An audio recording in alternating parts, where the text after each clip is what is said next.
Bon, décortiquons tout ça. Il y a cette image vraiment fascinante en médecine quand on étudie le système sanguin. L'aorte, c'est ça. Ouais, exactement. On apprend que l'aorte, c'est le vaisseau principal en fait. C'est l'autoroute absolue par laquelle le cœur expulse la vie. Mais le truc, c'est que si on bloque l'aorte, c'est pas le cœur qui ressent le froid en premier. Ce sont les extrémités. Voilà. Les doigts, les orteils, ils s'engourdissent, ils manquent d'oxygène bien avant que les organes vitaux ne s'arrêtent. Et aujourd'hui, on explore exactement cette mécanique implacable, mais à l'échelle de la planète. Et à cette échelle, l'aorte a un nom bien précis. C'est le détroit d'Ormuz, un tout petit bras de mer, genre vraiment minuscule, par lequel transite environ 20% de la consommation mondiale de pétrole et de gaz naturel liquéfié. Et les extrémités du corps, dont on parle dans notre analyse, ce sont des territoires à des milliers de kilomètres de là. La Guadeloupe, la Martinique, la Guyane, les îles des Caraïbes et l'état de l'Amapá, tout au nord du Brésil. La comparaison est d'une précision vraiment clinique, en fait. Le centre pompe, la géopolitique s'agite au Moyen-Orient, mais ce sont les périphéries géographiques qui mesurent véritablement la vitalité ou la fragilité de l'ensemble du système mondial. C'est clair. Il faut bien comprendre que dans ces régions isolées ou insulaires, le pétrole, c'est pas du tout la même chose qu'en Europe ou en Amérique du Nord. C'est-à-dire, C'est plus qu'une question de faire le plein de sa voiture, quoi. Ah oui, totalement. C'est pas juste le carburant liquide que l'on glisse dans son réservoir pour aller bousser. C'est littéralement le sang de l'économie locale. C'est l'unique moteur du fret maritime, donc ce qui amène la nourriture. Mais c'est aussi, et c'est fondamental, ce qui fait tourner les immenses centrales thermiques pour produire tout simplement l'électricité. donc, si le détroit d'Ormuz tousse, ces territoires s'asphyxient, direct. On va plonger dans cette chronologie d'un effondrement en cascade, parce que c'est le but de notre mission aujourd'hui, comprendre cet effet domino. Dès le premier mois, on lit dans nos sources que c'est la paralysie logistique absolue. Ouais, le choc est d'abord psychologique sur les marchés, bien avant que les bateaux ne s'arrêtent vraiment. C'est ça. La simple menace de la fermeture du détroit fait exploser les prix à la pompe.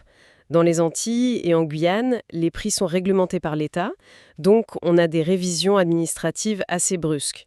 Mais en Amapá ou dans certaines îles des Caraïbes, c'est le marché libre. Et là, la volatilité est totale. C'est le chaos. Exactement. Mais le vrai problème, au-delà de la station-service du coin, ça se passe sur les quais des ports. J'ai découvert ce mécanisme redoutable qui s'active instantanément. C'est ce qu'on appelle le BAF, pour Bunker Adjustment Factor. Ah, le fameux BAF. C'est véritablement le mécanisme de transmission du choc, ça. Comment ça marche en fait ? C'est une taxe? Non, c'est pas une taxe fixe. Les grandes compagnies maritimes qui opèrent les porte-containers, elles ont horreur de l'incertitude financière. Elles vont jamais, au grand jamais, absorber la hausse vertigineuse du coût du fioul lourd. Vous savez, ce carburant épais, là, très polluant, qui fait avancer ces monstres des mers. Ouais, donc elle refile la facture à quelqu'un d'autre. Exactement. Le BAF, c'est une surcharge dynamique, une ligne en plus sur la facture. C'est un pourcentage qui flotte et qui s'ajuste pour répercuter cette hausse, mais au centime près, sur le client final. Donc, si le prix du baril prend 40% en Ali, boum, le BAF s'active. C'est ça. Et du jour au lendemain, faire venir un container au port de Gérardmer en Guadeloupe ou à Dégradé-Cannes en Guyane, ça devient un luxe inabordable. Et l'importateur local paie la facture. Il n'a juste pas le choix. Attendez, je veux lever une objection logique ici, parce que ça m'a frappé en regardant la situation spécifique du Brésil dans nos sources. L'état de l'Amapá, il est relié au réseau brésilien, non ? Oui, au système interconnecté national, le SIN. Voilà, le SIN. C'est un réseau électrique massif qui repose presque entièrement sur la force de l'eau, sur d'énormes barrages hydroélectriques. Donc logiquement, face à un choc pétrolier mondial, ce territoire devrait être complètement à l'abri pour son électricité, non ? Je veux dire, l'eau continue de couler, pétrole ou pas. Ce qui est fascinant ici, c'est de voir comment la théorie rassurante de l'ingénieur se heurte violemment à la réalité implacable de la géographie amazonienne. Ah, donc c'est pas si simple en pratique. Pas du tout. Oui, c'est vrai, les grands centres urbains de l'Amapá sont connectés au SIN et profitent de cette électricité décarbonée. Mais l'Amapá, c'est aussi un territoire immense. Ça abrite des tas de communautés super isolées en pleine forêt ou sur des fleuves reculés. Et pour eux, le grand barrage n'est d'aucune utilité ? Virtuellement, il n'existe pas. Ces zones non interconnectées dépendent entièrement de générateurs locaux. Et devinez à quoi ils tournent? Au diesel, j'imagine. Tout à fait. Au diesel. Et ensuite, il y a la question logistique de l'infrastructure elle-même. Maintenir un réseau électrique en milieu tropical, ça demande des déplacements constants. Ouais, la jungle, ça pardonne pas. Exactement. Les techniciens utilisent des hélicoptères, des bateaux à moteur, des flottes de gros pick-up. Si le carburant manque ou coûte une fortune, les coûts de maintenance explosent complètement. La géographie dicte la vulnérabilité, même avec un réseau national solide sur le papier. D'accord, je comprends mieux. Ce qui nous amène à la phase suivante de notre analyse. Cette inflation phénoménale des transports, elle reste pas confinée aux quais de déchargement. Non, elle s'infiltre partout. Au bout de 3 à 6 mois, cette hausse se glisse insidieusement sous la porte de chaque habitant, jusque dans son assiette. Faut se rappeler que dans ces territoires insulaires, environ 80% des denrées alimentaires sont importées. 80%. C'est colossal. Le trajet en bateau coûtant désormais une fortune, le prix de la boîte de conserve, du riz ou même des produits frais locaux flambe. On pourrait se dire, c'est l'occasion de relancer l'agriculture locale, non? C'est ce qu'on entend souvent en temps de crise, oui. Mais même l'agriculture locale devient financièrement insoutenable. Et ça, à cause d'un autre effet domino super surprenant. Les engrais. Oui, c'est un point aveugle majeur de notre perception de l'agriculture. On a tendance à penser que l'engrais, c'est juste un produit chimique un peu abstrait, totalement décorrélé de l'industrie pétrolière ou gazière. Et c'est une erreur fondamentale. L'agriculture moderne, en fait, elle repose énormément sur les engrais halotés. Ils sont fabriqués via ce qu'on appelle le procédé Haber-Bosch. Le fameux procédé de synthèse? Voilà. Ça consiste à capter l'azote de l'air pour créer de l'ammoniac, mais pour faire ça, il faut une chaleur et une pression extrêmes. Et surtout, il faut de l'hydrogène. Et d'où il vient cet hydrogène? Eh bien, il est extrait du méthane, c'est-à-dire du gaz naturel. Ah ouais. Donc le gaz naturel, c'est pas juste le carburant qui chauffe l'usine pour fabriquer l'engrais, c'est carrément l'ingrédient chimique de base de l'engrais lui-même. Exactement. C'est la matière première. Si le gaz du Moyen-Orient est bloqué dans le détroit d'Ormuz, le prix de l'urée et des engrais sur le marché mondial s'envole instantanément. C'est le coup de grâce pour les agriculteurs. Totalement. L'agriculteur martiniquais ou guyanais se retrouve pris dans un étau terrible. D'un côté, ses coûts de production deviennent intenables parce que l'engrais est hors de prix, et de l'autre, la population locale ne peut plus acheter ses produits à cause de l'inflation globale. C'est un étouffement économique complet, sans parler des autres secteurs, genre le ciment, l'acier, l'aluminium, Des matériaux très lourds qui coûtent cher à transporter. et qui exigent des fours à 1500 degrés pour être forgés. Du coup, les chantiers de construction ralentissent, puis ils s'arrêtent net. À 6 mois, on voit aussi le tourisme des Caraïbes s'effondrer, parce que le prix du kérosène rend les billets d'avion complètement inaccessibles. Une réaction en chaîne classique, malheureusement. Mais au milieu de cet effondrement industriel et touristique, il y a un détail qui m'a complètement scotché en lisant les sources. Et c'est là que ça devient vraiment intéressant. C'est l'hélium. Ah, l'hélium. L'impact médical. Ouais. Quand on me dit hélium, moi je pense tout de suite aux ballons d'anniversaire ou, tu sais, aux voies de canard quand on aspire. Certainement pas à une crise de santé publique majeure liée au Moyen-Orient. Et pourtant, c'est la nature même des chaînes d'approvisionnement mondiales. Les connexions les plus critiques sont très souvent les plus invisibles. Comment c'est lié au Moyen-Orient du coup? L'hélium naturel est très rare sur Terre. Il est principalement extrait comme un sous-produit de l'exploitation du gaz naturel. Et devinez qui partage le plus grand gisement de gaz naturel au monde, le fameux Northfield? Le Qatar et l'Iran, si je me souviens bien, n'en donnent. Exactement. Donc si le détroit d'Ormuz est bloqué, une grande partie de la production mondiale d'hélium s'effondre presque du jour au lendemain. D'accord, mais pourquoi si grave si l'hôpital de Fort-de-France en Martinique ou de Cayenne en Guyane manque d'hélium? On s'en sert pas pour soigner des patients directement, si. On s'en sert pas comme médicament, c'est vrai, mais c'est le sang des machines IRM. Les scanners pour l'imagerie médicale. Voilà. L'imagerie par résonance magnétique, ça fonctionne grâce à un électroaimant supraconducteur d'une puissance colossale. Et pour que cet aimant conserve sa supraconductivité, il doit être baigné en permanence dans de l'hélium liquide. Liquide. À quelle température? À moins 269 degrés Celsius. C'est à quelques degrés seulement du zéro absolu. Attendez. Déjà, transporter un liquide à moins 269 degrés en temps normal, c'est un exploit technologique. Mais l'amener en plein milieu de la forêt amazonienne ou le faire traverser l'Atlantique sur des bateaux dont les trajets sont complètement perturbés, c'est un cauchemar logistique. C'est un vrai défi, ouais. Que se passe-t-il si, disons, un camion transportant l'hélium reste coincé dans la boue sur une route de la Mapa pendant 3 jours de trop? Alors là, c'est le scénario catastrophe. L'hélium liquide, même dans les meilleurs conteneurs cryogéniques, il s'évapore constamment. C'est ce qu'on appelle le boil-off. D'accord, ça bout à l'intérieur. C'est ça. Si le ravitaillement n'arrive pas à temps, le niveau d'hélium dans l'IRM baisse. L'aimant commence à chauffer, Et là, on risque ce qu'on appelle un quench dans le jargon. Un quench, c'est quoi? C'est quand la machine perd soudainement sa supraconductivité. L'énergie magnétique se transforme instantanément en chaleur, l'hélium restant bout violemment et s'échappe sous forme de gaz en quelques secondes.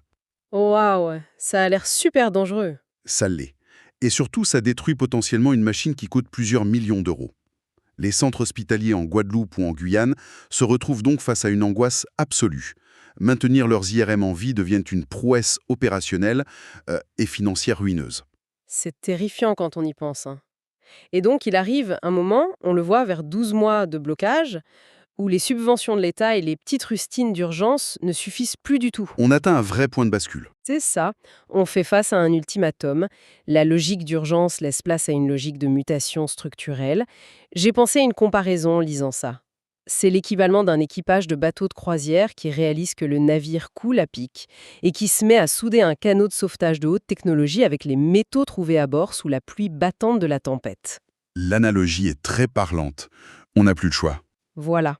On n'installe plus des panneaux solaires ou des batteries par conscience écologique ou pour faire joli, on le fait par pur instinct de survie. Le pétrole est juste devenu un poison trop cher à ingérer pour l'économie locale. La transition énergétique se fait à marche forcée sous la contrainte la plus brutale qui soit, c'est-à-dire la contrainte financière.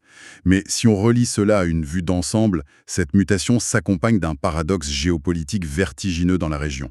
Ah oui, la fameuse donne géopolitique? Pendant que les territoires isolés s'efforcent de se sevrer du pétrole pour survivre au quotidien, la Guyane et surtout le Suriname voisin voient leurs propres valeurs stratégiques exploser. Oui, à cause des énormes découvertes récentes de gisements de pétrole offshore. C'est fou d'être assis sur un océan d'or noir pendant qu'on n'a pas les moyens de faire le plein d'un générateur de l'autre côté de la rue, en fait. C'est le comble de l'ironie. Comment ce boom pétrolier sud-américain transforme-t-il concrètement la dynamique locale, en pleine crise mondiale? Eh bien, l'isolement géopolitique de ces territoires disparaît du jour au lendemain. Les grandes majeures de l'énergie et les puissances mondiales, privées du pétrole moyen-oriental, elles débarquent massivement. Ça doit amener beaucoup d'argent, non? Ça amène des milliards d'investissements, oui, mais ça crée aussi un bouleversement social très violent. Imaginez une ville côtière plutôt tranquille qui voit soudain affluer des milliers d'ingénieurs et de travailleurs expatriés super bien payés. Ah, la gentrification accélérée. Les prix de l'immobilier flambent. Exactement. Un simple repas au restaurant devient inabordable pour la population locale qui, elle, ne travaille pas dans l'industrie pétrolière. L'inflation importée par le coût du fret s'additionne à l'inflation générée par ce boom pétrolier local. C'est la double peine pour les habitants, quoi. Et bien sûr, avec des enjeux financiers aussi colossaux sur la table, les tensions frontalières maritimes s'exacerbent entre les pays de la zone. Du coup, l'organisation même du territoire doit se réinventer. Faire venir un container de Chine ou d'Europe, ça coûte désormais trop cher. Les circuits d'approvisionnement doivent forcément rétrécir. On voit d'ailleurs que le corridor terrestre et fluvial entre l'Amapá brésilien et la Guyane française devient crucial. Oui, cette route qui était secondaire, souvent complexe et boueuse, elle devient soudainement l'artère vitale du sous-continent. Il faut créer des chaînes logistiques régionales en urgence. C'est une refonte totale de la géographie des échanges. Face à la fermeture du monde lointain, on se tourne vers le voisin immédiat, même si les infrastructures transfrontalières sont hyper rudimentaires. Ce qui est fascinant dans cette analyse qu'on décortique aujourd'hui, c'est de faire le bilan, de voir comment chaque région encaisse ce choc sismique. Chacune possède un peu son propre talon d'Achille, mais déploie un bouclier complètement différent. C'est très juste. Prenons la Guadeloupe et la Martinique, par exemple. Leur dépendance aux frais maritimes est presque totale, non? Absolument. Sans bouclier, l'effondrement serait intervenu dès le premier mois de la crise. Mais elle bénéficie d'une particularité politique très française, qu'on appelle la péréquation tarifaire. Comment ça marche pour ceux qui ne connaissent pas ce terme? C'est un mécanisme de solidarité nationale extraordinairement puissant. Concrètement, produire de l'électricité sur une île avec du fioul lourd importé, ça coûte infiniment plus cher que de la produire dans l'Hexagone avec des centrales nucléaires. Logique, oui. Mais grâce à cette fameuse péréquation, le consommateur martiniquais ou guadeloupéen paie son kilowattheure à peu près au même prix qu'un habitant de Paris ou de Lyon. Ah d'accord, donc la différence de prix est absorbée par l'État. Par l'ensemble des consommateurs français, en fait, via une taxe intégrée à leur facture. Lors d'un choc pétrolier majeur, ce surcoût de production insulaire explose littéralement. Mais le prix sur la facture de l'habitant de l'île ne bouge pas, ou presque. Voilà. Sans ce bouclier, le prix de l'électricité sur ces îles aurait été multiplié par 10. Ça aurait entraîné la faillite immédiate de toutes les entreprises et des ménages. L'État central agit comme un amortisseur géant. Mais ce bouclier un peu magique, il n'existe pas partout. Si on regarde du côté de la Dominique ou d'Haïti, là on parle de nations insulaires indépendantes, sans péréquation tarifaire, avec des économies déjà très fragiles. Leur seule planche de salut mentionnée dans les rapports, c'est la solidarité régionale à travers la CARICOM. La communauté caribéenne, oui. Mais attendez, comment une région entière, où chaque pays est simultanément en train de s'effondrer sous le poids de la crise énergétique, comment peut-elle s'entraider? N'est-ce pas juste des personnes en train de se noyer qui s'agrippent les unes aux autres? La question est d'un réalisme redoutable. La CARICOM, elle peut pas générer du pétrole ou imprimer des devises fortes par magie. C'est bien ce qui me semblait. Face à un choc externe d'une telle ampleur, cette solidarité, elle consiste surtout à mutualiser la pénurie. C'est-à-dire? Il s'agit de négocier des achats groupés de carburant pour essayer de peser un peu plus lourd face aux fournisseurs internationaux, ou alors d'établir des corridors d'urgence pour partager la nourriture. Mais soyons clairs, le risque de faillite énergétique est absolu. Que se passe-t-il concrètement dans ces pays-là? Les gouvernements ne peuvent tout simplement plus payer le fioul pour faire tourner les centrales thermiques. Le résultat brut, c'est le blackout. Des coupures de courant qui durent des jours entiers, qui paralysent l'approvisionnement en eau potable, les hôpitaux, les réseaux de télécommunications. L'horreur, quoi. Oui, l'aide financière internationale devient la toute dernière ligne de vie pour éviter une crise humanitaire totale. Et de son côté, pour continuer notre tour d'horizon, la Guyane a une carte maîtresse très différente. Son talon d'Achille, ce sont ses routes forestières interminables et ses fleuves difficiles à naviguer. Ça rend la logistique interne vraiment hors de prix. Mais son bouclier, d'après les sources, c'est la nature elle-même. Absolument. La Guyane a un potentiel énorme en biomasse, notamment en exploitant les déchets forestiers. Et bien sûr en hydroélectricité. Donc ils peuvent s'en sortir par eux-mêmes en grande partie. C'est ce qui leur permet, au pire de la crise, d'accélérer la mise en place d'alternatives viables aux générateurs diesel pour les communes très isolées. Et pour finir sur la cartographie, l'Amapá au Brésil. Malgré son isolement géographique extrême, son raccordement au grand réseau brésilien a évité aux capitales urbaines de sombrer dans le noir complet. Mais comme on l'a vu tout à l'heure, les zones rurales ont payé un prix fort. Ce tour d'horizon est vertigineux, franchement. Il nous montre que l'autonomie, ça se décrète pas dans des bureaux confortables à Paris ou à Brasilia. Ça s'arrache quand on a le dos au mur. C'est la dure leçon de cette analyse, en effet. Et c'est ce qui ressort en filigrane de toutes nos sources. La crise agit comme un accélérateur historique d'une brutalité inouïe. La transition vers les énergies renouvelables et les micro-réseaux, elle se fait enfin à grande échelle. Mais, et c'est le gros mais, le coût humain est dévastateur. Le pouvoir d'achat des populations locales, et particulièrement des plus précaires, est laminé de manière durable. En gagné on a gagné l'indépendance énergétique par pure obligation, mais on a sacrifié le niveau de vie en cours de route. C'est le prix douloureux de la résilience à marche forcée, oui. On le voit bien, l'isolement agit comme une sorte de lentille grossissante. Il amplifie les chocs extérieurs d'une manière que les grands continents ont souvent du mal à concevoir. Et justement, cela soulève une réflexion inédite pour quiconque a suivi cette mécanique jusqu'au bout. L'isolement est une vulnérabilité extrême, c'est indiscutable. Mais c'est aussi un catalyseur d'innovation sans pareil. C'est vrai, l'urgence crée l'innovation. Les grands centres urbains d'Europe ou d'Amérique repoussent sans cesse la création de systèmes vraiment résilients parce qu'ils sont encore, disons, confortablement connectés au système mondial. Mais si on y réfléchit 2 secondes, Je vous écoute. si ces territoires isolés, la Guyane, l'Amapá, les Antilles, s'ils réussissent, poussés par la pure nécessité et l'asphyxie logistique, à concevoir des micro-réseaux décentralisés capables de survivre à l'effondrement du fret maritime mondial et aux pénuries de carburant? Ils deviendraient des pionniers en quelque sorte. Exactement. Se pourrait-il qu'ils soient en train de prototyper le monde de demain? Face aux immenses dérèglements géopolitiques et climatiques qui menacent nos chaînes d'approvisionnement dans les décennies à venir, on peut se demander si ces régions, qu'on qualifie souvent avec un peu de condescendance de périphériques, deviendraient finalement le modèle ultime de survie énergétique pour les grands continents? C'est une excellente question pour conclure. C'est une idée qui inverse complètement notre conception habituelle du centre et de la marge. Il y a toujours des mécanismes insoupçonnés qui régissent la surface des choses. Merci d'avoir partagé cette exploration en profondeur des rouages de notre économie mondialisée. Avec grand plaisir. Et l'invitation reste ouverte pour continuer à décrypter ensemble ces dynamiques invisibles qui façonnent notre monde. À très bientôt!